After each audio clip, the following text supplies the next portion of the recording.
¿Qué tal? ¿Cómo están? Sean bienvenidos, bienvenidas a su programa Creciendo en la Gracia. Ya estamos aquí a través del hogar de la fe y la esperanza. Buenas nuevas. Y es un gozo para mí que me acompañes, a todos los que están en el área metro de Memphis, Arkansas, Mississippi, Jacksonville, Florida, Boston, Albuquerque, Nuevo México y las Carolinas. Gracias a todos los que están en el video en vivo a través de la plataforma Facebook. También nos puedes encontrar en el canal de YouTube de Calvary Compañerismo Cristiano. Gracias a todos y cada uno de ustedes. Familia Calvary, gracias por su compromiso, su amor por la verdad, sus aportaciones que hacen posible que estos programas lleguen hasta donde tú estás. Desde luego, nuestros sponsors, Omega Insurance, recuerda 2 locaciones, 673 Devon Road, 1285 de Getwell Road. Si de seguro se trata, Omega Insurance no son los únicos, pero ellos hacen la diferencia. Be Happy Yard Signs, busca a Lucía para un mensaje de amor en tu jardín. Ella tiene una gama de productos y de temas que harán de tu celebración algo muy especial. Consulta su página en Facebook, Instagram, Twitter. Ahí puedes mandar un mensaje de texto para que ella se ponga en contacto contigo. Y bueno, pues a lo largo de la semana hemos estado hablando acerca de Jesús, el Hijo de Dios. ¿Por qué no debemos vivir con esa incertidumbre en la vida? ¿Por qué debemos de confiar en Él? Las razones que la palabra de Dios nos da para tener la certeza de que Él es el Hijo de Dios. Este Dios en 3 personas, Padre, Hijo, Espíritu Santo. Jesucristo no es un Dios chiquito, Jesucristo es el Dios todopoderoso, el Dios en 3 personas. Y hoy vamos a ver acerca de qué dice Él, de quién es Él. Ya vimos que Él es omnipotente, omnipresente, que es todopoderoso, que es fiel. Ayer estuvimos hablando acerca de su fidelidad, de su misericordia, ¿verdad? Como en el libro de Judas, ¿verdad? Nos alienta a conservarnos en el amor de Dios, esperando la misericordia de nuestro Señor Jesucristo para vida eterna. Este amor en el que estamos conservándonos en su amor, esta esperanza de la vida eterna. No dejarnos guiar por los moldes de este mundo. Y bueno, podemos ver su misericordia a lo largo de la palabra de Dios, a lo largo de la Biblia, en muchos eventos. Uno de los eventos más resaltados en Juan capítulo 8 es su misericordia expresada, ¿verdad?, a esta mujer adúltera que de pronto la traen acusada de adulterio. Interesante que solo la traen a ella, no traen también a la persona con la que estaba adulterando. Y como Jesús, ¿verdad?, en Juan capítulo 8 dice, enderezándose Jesús y no viendo a nadie, sino a la mujer, le dijo, mujer, ¿dónde están los que te acusaban? ¿Ninguno te condenó? Le hace esta pregunta. Y ella le contesta, ninguno, Señor. Y entonces Jesús le dijo, ni yo te condeno, vete y no peques más. Interesante, la misericordia de Dios va balanceada con la verdad. Tuvo misericordia de ella. ¿Por qué? Porque Jesús dijo, bueno, ¿quieres estar libre de pecado? Por favor, comience a lanzar piedras, ¿verdad? Poco a poco todos se fueron yendo. Mientras él seguía escribiendo en el piso, nadie sabe lo que escribió. Muchos estudiosos dicen que estaba escribiendo los nombres de todos los que estaban ahí, ¿verdad? Que también habían pecado de muchas maneras. Pero bueno, esas son suposiciones. Pero el Señor, mientras seguía escribiendo en el piso, todos se fueron. Dice, ninguno te condenó, yo tampoco. Pero le dio una instrucción muy específica. Vete y no peques más. Nadie es como nuestro Señor, así de maravilloso, así de misericordioso, así de bueno, ¿verdad? Él es el único que puede condenarnos y acusarnos. Pero ¿sabes qué? Nos recibe y nos perdona. ¿Por qué? Porque Dios al mundo amó. ¿Cómo es el Cristo que tú conoces? ¿Se parece a este Cristo? Bueno, misericordioso, lleno de verdad. ¿Cómo es el Cristo en el que tú confías, en el que has creído y por el cual vives? Son preguntas interesantes que vamos a responder, ¿verdad?, a lo largo de este programa, por lo cual yo pido al Espíritu Santo que nos guíe a la verdad que está en su palabra, que nos guíe al amor de Jesucristo, que abra los ojos de nuestro entendimiento y que nos permita ver a Jesucristo en la perspectiva correcta, en la perspectiva que Él quiere darnos en y a través de su palabra. Ahora vamos a ver cómo Jesús es llamado Dios en el Nuevo Testamento, ¿verdad? Después de ver que Cristo es Dios, sus atributos como Dios, veamos quién lo llamó Dios en la Biblia. Él mismo se llamó Dios en el capítulo Juan capítulo 10. Dice, mi Padre que me las dio es mayor que todos y nadie las puede arrebatar, hablando de las ovejas, ¿verdad? Nadie las puede arrebatar de mi mano. Yo y el Padre uno somos. Entonces los judíos volvieron a tomar piedras para apedrearle. Jesús les respondió, muchas buenas obras les he mostrado de mi Padre. ¿Por cuál de ellas me quieren apedrear? Le respondieron los judíos diciendo, por buena obra no te apedreamos, sino por la blasfemia que tú estás diciendo, siendo hombre, te haces Dios. Jesús está diciendo, yo soy Dios. Él declaró ser el creador del universo. El nombre de Dios significa el gran yo soy. El que existe, el eterno Jehová, cuyo nombre es el santo. Y Jesús está diciendo, yo y el Padre, aquel que es uno, somos, aquel que es Dios, uno somos. ¿No es esta una declaración contundente? Sin duda, ¿verdad? Sin duda es una declaración contundente. Yo y el Padre uno somos. ¿Qué declaración? Yo soy Dios. Sin mencionar, ¿verdad?, que en el tiempo de Jesús, en su gramática y en su contexto social y cultural, lo que Jesucristo estaba diciendo significa literalmente, yo soy Dios igualito que mi Padre. Lo que ellos entendían, ¿verdad?, que el Cristo había de decir, el Padre y yo somos, uno somos, ¿verdad? Imagínate, ellos entendían que Cristo estaba diciendo, yo soy Dios, y por eso mismo querían apedrearlo. Y en Juan 13:13 dice, ustedes me llaman maestro y señor, dicen bien porque lo soy. Pero bueno, vamos a ir a un pequeño corte y vamos a regresar con algo que escribió este escritor Josh McDowell, algo acerca de Jesús. Me gusta mucho esta cita, así es de que por favor no te lo pierdas, quédate con nosotros, vamos a un corte y ya volvemos. Ya estamos de regreso, gracias por quedarte. Estamos hablando de cómo estos judíos querían apedrear a Jesús porque se hacía llamar Dios, cuando Él era Dios, ¿verdad? ¿Y cómo no pudieron hacerlo? Simplemente Jesús dijo, con permiso, abrió paso y nadie fue capaz de lanzar una piedra sobre Él, porque eso no fue el plan de Dios. Dios tenía un plan aún más excelente. Él quería salvar al mundo. Él no quería una muerte en esa tragedia de su hijo, sino por el contrario, el Hijo de Dios vino a salvar, a buscar lo que estaba perdido y a resolver el mayor problema que el hombre tiene. Vino a resolver el pecado del mundo. Vino a entregar su vida, vino a derramar hasta la última gota de su sangre, vino a morir en una cruz como sacrificio perfecto. Vamos a ver qué escribió Josh McDowell. Ay, qué barbaridad, no lo sé pronunciar bien, pero bueno, Jesús mismo dijo de sí ser Dios. Si Él aseveró ser Dios, tenemos dos opciones. O era cierto que era Dios, o no era cierto que era Dios. O era Dios, o no lo era. Pensemos que no era Dios. Tenemos dos opciones más. O sabía que no era Dios, o no sabía que no era Dios. Digamos que no sabía que no era Dios. ¿Qué tendríamos? ¿Una especie de loco diciendo yo soy Dios sin saber que no es Dios, simplemente afectado de sus facultades mentales? La otra opción es que no era Dios, pero si sabía que no era Dios, ¿eso en qué lo convertiría? En un mentiroso, en un estafador, y no solo eso, sino en un necio, porque murió diciendo yo soy Dios. Porque a Jesús lo mataron, no por lo que hizo o dejó de hacer, sino por lo que Él dijo ser.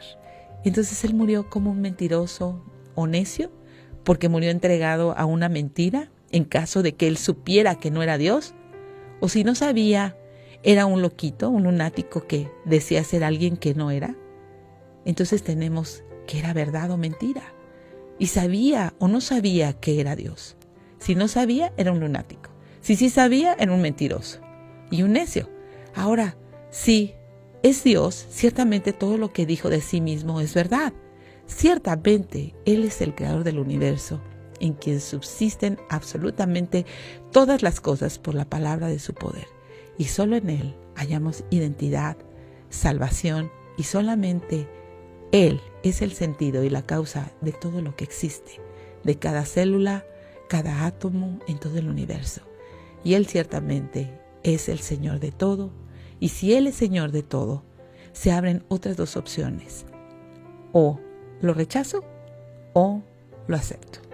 Y si lo acepto significa que me voy a arrepentir, voy a cambiar el rumbo de mi vida y voy a entregársela por completo, porque no hay otra opción, porque Él es Señor. Esto escribió este autor. Entonces nosotros estamos frente a estos dos caminos. O le entregamos nuestra vida, porque Él es Señor, por todas las evidencias que hay en la palabra acerca de quién es Él, o seguimos nuestro propio rumbo. Si tú sigues tu propio rumbo, te tengo muy malas noticias, porque ese propio rumbo va a dejarte inmensamente vacía. Ese propio rumbo te va a dar cierto placer temporal, pero te lo va a cobrar muy caro. Te lo va a cobrar muy caro. ¿Por qué? Porque te va a dejar llena de vergüenza, llena de heridas, llena de amargura, llena de falta de perdón.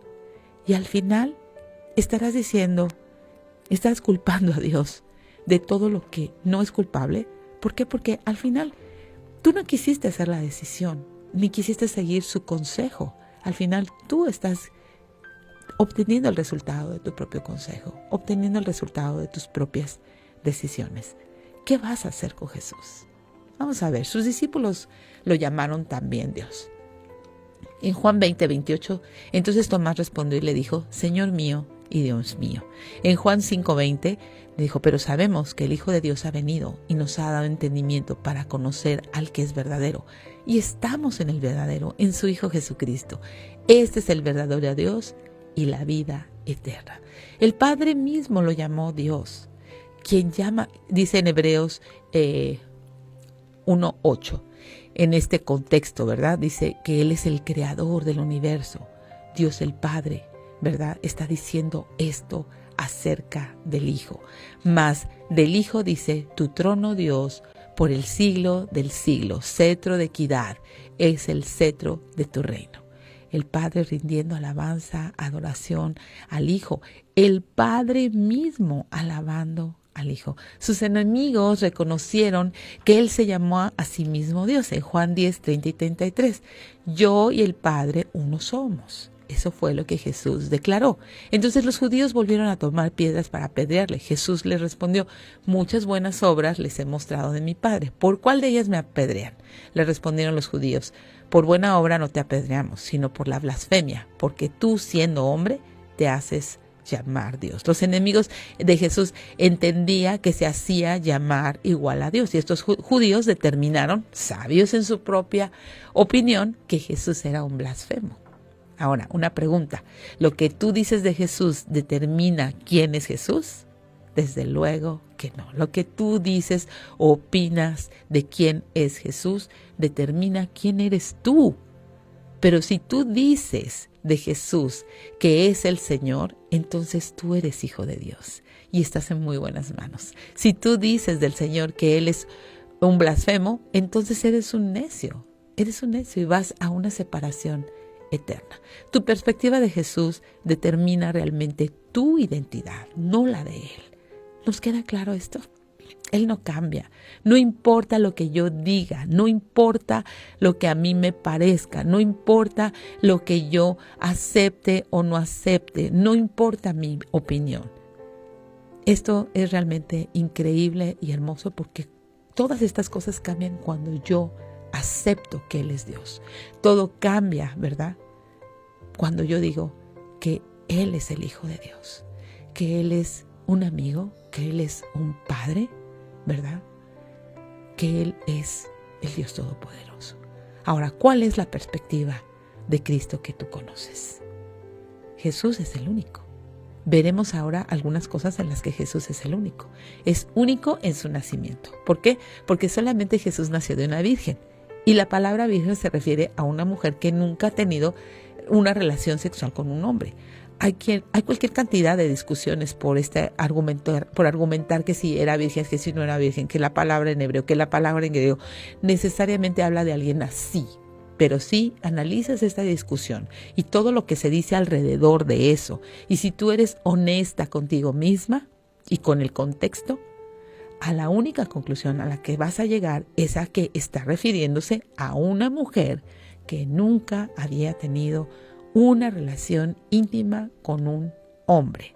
Realmente no hay otra manera de entenderlo. En Mateo capítulo 1 se vuelve a citar Isaías 7:14. En el contexto hebreo, cuyo significado de la palabra virgen no está categóricamente referido a una virgen, pero en el griego sí es así. Sí es así, es una mujer que nunca ha tenido relaciones con un hombre.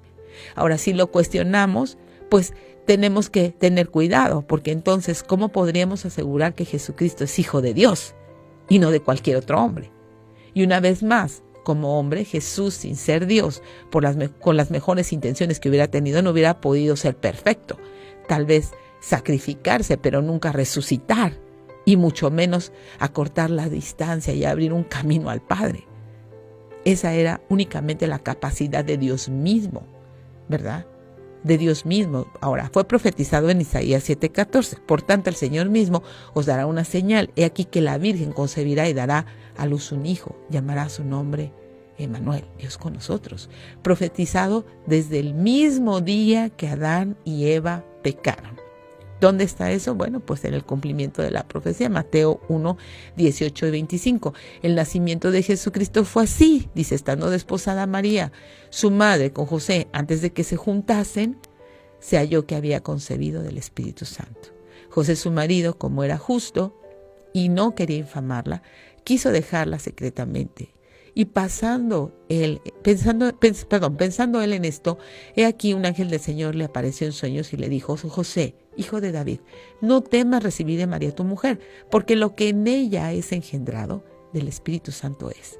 Dará a luz un hijo y llamará su nombre Jesús, porque él salvará a su pueblo de todos sus pecados. Todo esto aconteció para que se cumpliese lo dicho por el Señor por medio del profeta cuando dijo: He aquí, una virgen concebirá y dará a luz un hijo, y llamará su nombre Emmanuel, que traducido es Dios con nosotros. Y despertando José del sueño, hizo como el ángel del Señor le había mandado, y recibió a su mujer, pero no la conoció hasta que dio a luz a su hijo primogénito y le puso por nombre Jesús. Dice, fue así, no dice, érase una vez, no dice la historia, es un registro histórico de lo que sucedió, ¿verdad? Después la Biblia nos enseña que Jesús tuvo otros hermanos, lo cual indica que ella no permaneció virgen para siempre en un estado de virginidad perpetua, lo cual es otro tema, ¿verdad? Fue único en su vida pura y santa.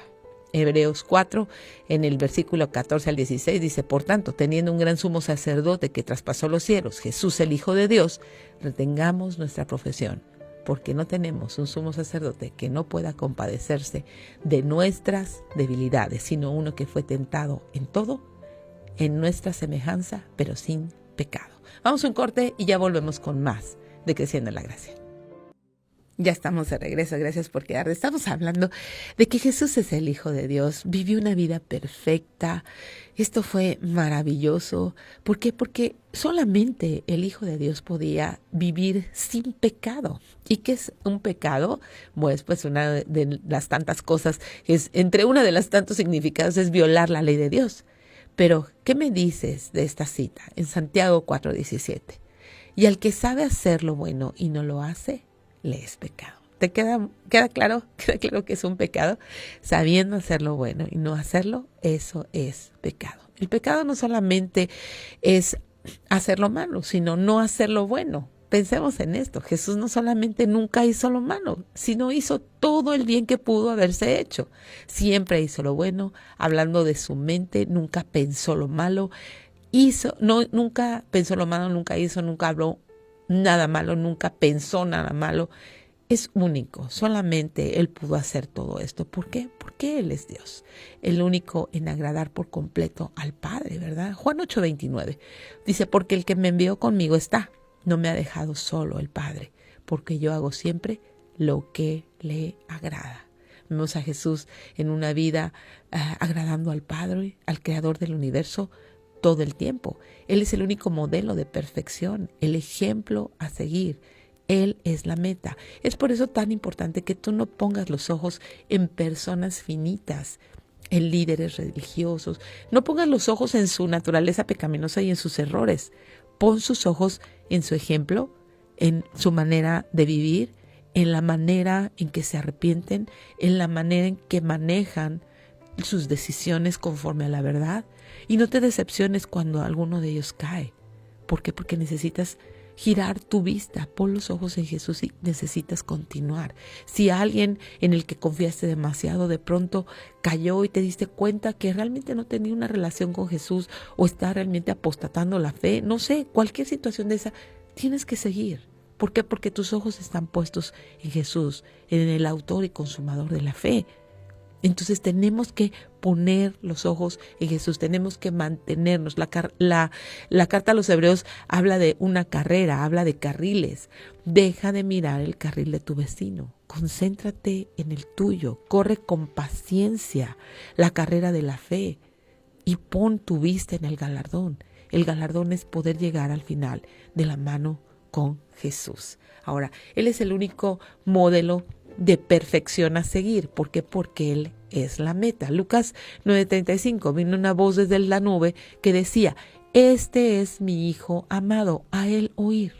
¿A quién debemos escuchar? A Dios. Dios dice, Él es el que me ha obedecido, háganle caso a Él, porque Él es un ejemplo digno a seguir. Él nunca pecó, siempre hizo lo bueno, es el mejor ejemplo a seguir. Vivió una vida perfecta. ¿A quién estás siguiendo? A veces es muy conveniente seguir a ciertos líderes religiosos que de pronto están haciendo cosas que a la luz de la palabra de Dios están mal, pero tú te excusas, pues es que lo hace, debe estar bien. No, mi hermana, no, mi hermano, tenemos la palabra profética más segura, a la cual podemos estar atentos.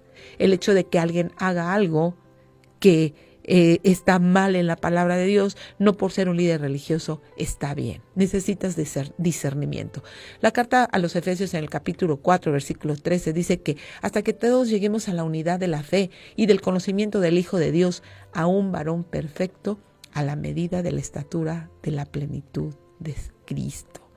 ¿Quién es el mayor o quién es la mayor influencia en tu vida a quien tú sigues? ¿Cuál es esa mayor influencia? Necesitas ser Jesucristo, necesitas ser tu vida devocional, tu modelo a seguir es Él, no es una persona. Hay algunos ministerios que de pronto se enfocan en mírame a mí lo que yo hago. Sí, Pablo dijo eso. Pablo dijo, mírame a mí y imita mi fe, pero tienes que evaluar muy bien eso. ¿Por qué? Porque él seguía a Cristo. Imítenme a mí como yo imito a Cristo. Entonces está diciendo Pablo, puedes imitarme a mí por lo que yo sigo a Cristo, por lo que yo hago en Cristo. Entonces tienes que evaluar muy bien quién es esa mayor influencia en tu vida y a quién estás siguiendo. Asegúrate de seguir al autor de la fe, a Jesucristo. Asegúrate de estar tomando discernimiento. Desde luego que hay muy buenas influencias de hombres y mujeres piadosos. Por supuesto que los hay, pero siempre tienes que estar siendo cristocéntrico. Siempre tienes que estar evaluando el fruto a la luz de la palabra de Dios. Ahora, Él es el único, Jesucristo es el único en su muerte. ¿Cómo? Si hay mucha gente que ha muerto. Bueno, pero Él es diferente porque murió por una causa justa. Pero hay mucha gente que muere por una causa injusta, ¿verdad? Y podemos decir, sí, hay otros que sí también murieron por otra causa justa. Por ejemplo, Gandhi, ¿verdad? Y algunos otros. Ahora, ¿qué no murieron ellos por una causa justa? Sí, entonces, ¿qué hace la diferencia? ¿Qué me dices de los cristianos martirizados?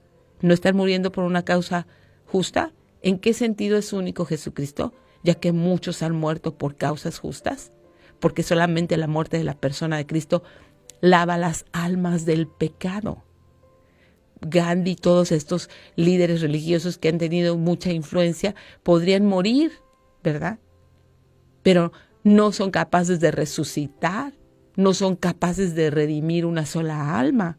¿Por qué? Porque solo el Hijo de Dios resucitó entre los muertos. Ahora, ¿por qué no se trata nada más del hecho de que Jesús murió, sino de que fue el que murió y cómo murió? Él es el creador del universo. Dios mismo es el único, ¿verdad?, que por su muerte lava los pecados del mundo. Es el único. No hay más. Segunda de Corintios 5:19 nos dice que Dios estaba en Cristo reconciliando consigo al mundo, no tomándoles en cuenta a los hombres sus pecados, y nos encargó a nosotros la palabra de la reconciliación. Dios estaba en Cristo, en esa cruz. El creador del universo estaba en Cristo reconciliando al mundo. Fue Dios mismo el que estaba muriendo ahí. ¿Lo puedes entender? No es así de extremo, ¿verdad? Como muchas religiones lo dicen, ¿verdad? No es así, no es una cuestión extrema. Simplemente el Hijo de Dios estaba tomando el lugar del Cordero de Dios para quitar el pecado del mundo. Ahora, ¿por qué murió? Primera de Pedro 3:18 nos dice, porque también Cristo padeció una sola vez por los pecados, el justo por los injustos, para llevarnos a Dios, siendo a la verdad muerto en la carne, pero vivificado en espíritu. El justo, Cristo, sin pecado, por los injustos. ¿Quiénes son los injustos? Yo, primeramente. Tú. ¿Para qué? ¿Cuál era el propósito? Llevarnos a Dios. No dice que padeció para tener una reforma moral o para establecer una nueva causa social o diferente. Murió por los pecados. El justo por los injustos. ¿Cuál es el propósito? Llevarnos a Dios.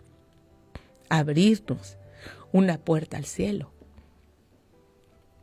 Muerto en espíritu y vivificado, nos habla de que no resucitó como un espíritu, como si fuera este fantasma de las caricaturas Gasparín, ¿verdad? Resucitó corporalmente, literalmente, por el poder del Espíritu Santo, en un cuerpo. Es único en su muerte, porque fue Dios mismo muriendo ahí. Y el propósito de su muerte era limpiarnos del pecado, llevarnos a Dios. Solo su muerte hace eso. Y podrías decir, pero yo creo sinceramente en otros. Pues estás sinceramente equivocado, porque solamente la muerte de Jesús redime almas. Únicamente la muerte de Jesús traslada de tinieblas a luz admirable. Únicamente la muerte de Jesús puede darnos propósito e identidad. Únicamente la muerte de Jesús puede trasladarnos de muerte a vida, de tinieblas a luz admirable. Puede hacer las cosas nuevas, puede hacernos nuevas criaturas. Vamos a un corte y ya volvemos con más de Creciendo en la Gracia. Ya estamos de regreso, gracias por quedarte. Estamos hablando de Jesús, es único en su muerte, es único en cuanto a sus declaraciones con respecto a que Él dijo ser el Hijo de Dios, y vamos a ver que también es único en su resurrección.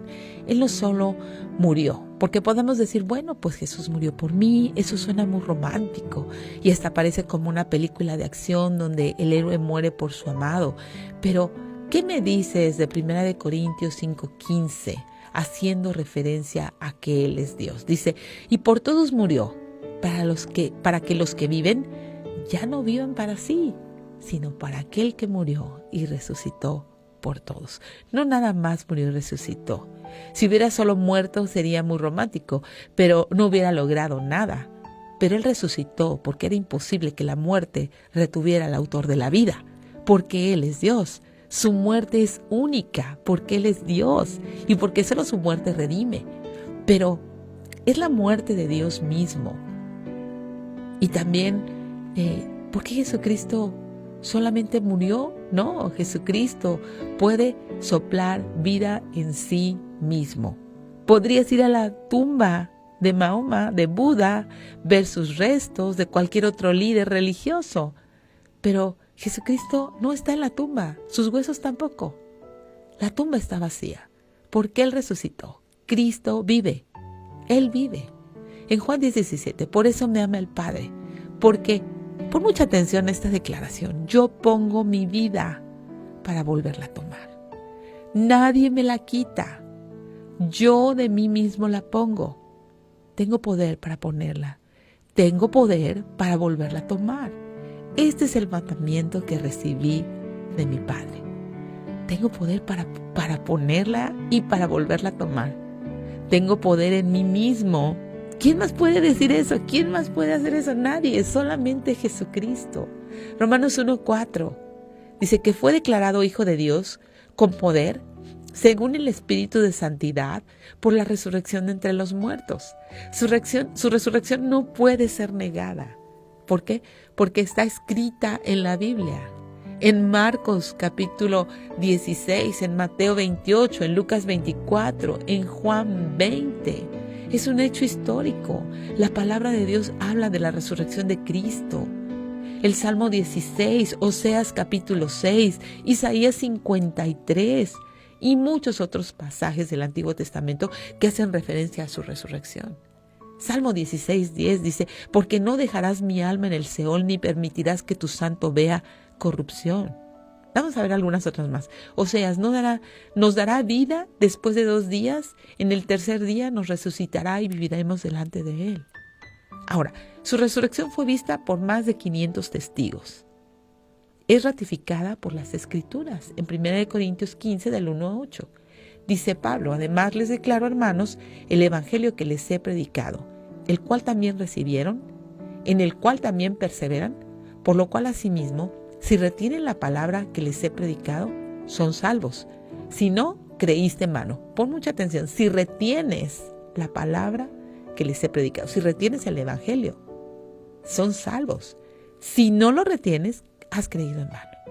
Porque primeramente les he enseñado lo que asimismo recibí, que Cristo murió por nuestros pecados conforme a las Escrituras, y fue sepultado, y que resucitó al tercer día conforme a las Escrituras, y que apareció a Cefas, después a los 12, después apareció a más de 500 hermanos a la vez, de los cuales muchos viven aún, otros ya duermen. Después apareció a Jacobo, después a todos los apóstoles, y al último de todos, como un avertido, me apareció a mí.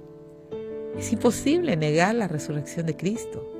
¿Qué implicaciones tiene el que Cristo no haya resucitado? Pues nuestra fe, ¿verdad?, estaría basada en una falsa resurrección. Cosa que no fue así. ¿Por qué? Porque nuestra fe está basada en su resurrección. Entonces, 1 Corintios 15 nos dice, pero si se predica de Cristo que resucitó de los muertos, ¿cómo dicen algunos entre ustedes que no hay resurrección de muertos? Porque si no hay resurrección de muertos, tampoco Cristo resucitó. Y si Cristo no resucitó, vana es entonces nuestra predicación, vana es también nuestra fe, ya que el aguijón de la muerte es el pecado y el poder del pecado, la ley. Y si Cristo no resucitó, su fe es vana, aún están en sus pecados. Si en esta vida esperamos solamente en Cristo, somos los más dignos de conmiseración de todos los hombres.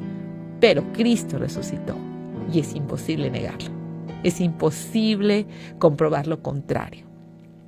Y yo sé que a mucha gente le encantaría podernos tachar de locos como cristianos, ¿verdad? Porque simplemente entendemos esa realidad. Pero ¿cómo hasta ahora no ha podido realmente comprobar que Cristo no resucitó? Y no lo van a poder lograr. Realmente no pueden llamarnos locos porque no estamos locos. Sí, estamos locos por Jesús y estamos entregados a esta verdad. ¿Por qué? Porque creemos en este hecho histórico. Porque nadie puede negar la resurrección, lo cual es abrumadoramente cierto. ¿Te habías puesto a pensar lo serio que es entender nuestra fe en función a la resurrección? La vida, la muerte, la resurrección de Cristo es lo que nos abrió el camino al Padre. Él es el camino al Padre. Jesús dijo, yo soy el camino, la verdad y la vida. Nadie viene al Padre sino por mí. Hebreos 9. Ahora bien, aún el primer pacto tenía ordenanzas de culto y un santuario terrenal, porque el tabernáculo estaba dispuesto así. En la primera parte, llamada el lugar santo, estaba el candelabro, la mesa, los panes de la proposición. Tras el segundo velo estaba la parte del tabernáculo llamada el lugar santísimo, el cual tenía un incensario de oro y el arca del pacto, cubierta de oro por todas partes, en la que estaba una urna de oro que contenía el maná, la vara de Aarón que reverdeció, las tablas del pacto y sobre ella los querubines de gloria que cubrían el propiciatorio, de las cuales cosas no se puede ahora hablar en detalle. Pero en la segunda parte, solo el sumo sacerdote, una vez al año, no sin sangre, lo cual ofrece por sí mismo y por los pecados de ignorancia del pueblo, a la presencia misma de la gloria de Dios. Solo el sumo sacerdote una vez al año, no sin sangre, dice, podía entrar y tenía que ofrecer sangre por sus pecados, por los del pueblo, a diferencia del antiguo pacto que era sombra de lo que había de venir. Ahora en Cristo, por su resurrección, tenemos las dos cosas, el sacrificio perfecto y el sumo sacerdocio perfecto. ¿Y cuál es esta implicación? Porque, dice Hebreos 9, porque no entró Cristo en el santuario, hecho de mano, de figura del verdadero, sino en el cielo mismo, para presentarse ahora por nosotros ante Dios, y no para ofrecerse muchas veces como el sumo sacerdote, entrando al lugar santísimo cada año con sangre ajena. De otra manera le hubiera sido necesario padecer muchas veces desde el principio del mundo, pero ahora en la consumación de los siglos se presentó una vez para siempre por el sacrificio de sí mismo para quitar de en medio el pecado. Y esa es la verdad más contundente que tenemos como creyentes. ¿Qué vamos a hacer tú y yo con esa sangre? ¿Aceptaremos que Cristo vino, se encarnó de María la Virgen por el Espíritu Santo, vivió una vida perfecta, murió, resucitó, nadie le quitó la vida, Él de sí mismo la puso? ¿Aceptaremos toda esta verdad? ¿O seguiremos dándole la espalda y pensando que nosotros tenemos una mejor manera de vivir? Es mi oración que hoy Dios nos conceda arrepentimiento y fe para ver estas realidades que están a la luz de la palabra de Dios, que no solo fueron acontecimientos históricos, sino que es la verdad que a lo largo de más de 2000 años ha prevalecido entre los creyentes. Y yo quiero orar. Señor, gracias te damos por tu palabra, gracias por tanta claridad del propósito por el cual has venido. Concédenos arrepentimiento, perdón de pecados y vida eterna en Cristo Jesús. Amén. Recuerda, este viernes 6 de mayo, 7 en punto, la conferencia La Certeza de la Verdad. Te esperamos, es un evento totalmente gratuito que estamos en la Iglesia Calvary Compañerismo Cristiano compartiendo con cada uno de ustedes. Así es de que, por favor, chicas, anótense, tenemos un evento en Facebook. Yo los dejo en la gratísima compañía de Buenas Nuevas, el hogar de la fe y la esperanza para todos.